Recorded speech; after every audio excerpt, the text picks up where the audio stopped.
Hey, Assalamualaikum. Untuk video kali ni saya akan tunjukkan dari mula sampai habis macam mana saya ikat rambut ala-ala stewardess, atau nama lain dia adalah fringe twist ataupun lupa croissant, macam roti yang selalu korang makan tu.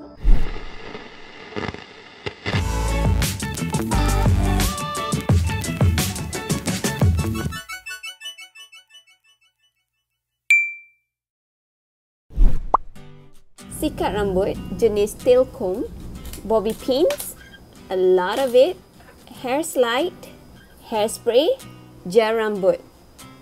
So, apa tunggu lagi? Jom kita berdandan. Sikat rambut ke sebelah kanan sebab saya punya fringe sebelah kiri. Lepas tu buat macam korang nak ikat ponytail.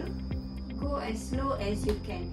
Pusing rambut macam ni, kemudian bawa dia ke atas. Lepas tu guna jari, kalau korang nak guna sikat lagi kemas lah. Lepas dah kemaskan ke atas macam ni, tahan, pusing lebihan rambut tu ke dalam rambut yang kita dah gulung tadi. Ambil slide, cucuk sikit je sebab kalau banyak nanti sakit. Belum siap lagi, okay? As you guys can see here, kalau dah jadi macam ni, saya akan ambil lebihan rambut ni, saya akan sikatkan dia sebelah kiri.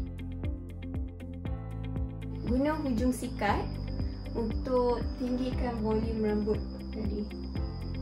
Spray sikit dekat rambut, kemaskan rambut yang terkeluar tu. Korang boleh ambil hairpin untuk sorotkan rambut-rambut yang degil. Kalau saya nak fringe, saya cuma ambil sikit je, spraykan dia.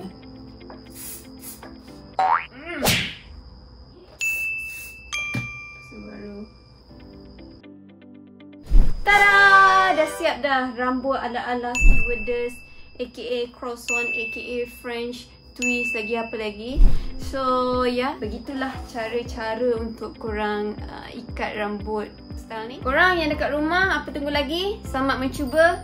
Satu je pesanan saya, jangan give up. Okay, selamat mencuba.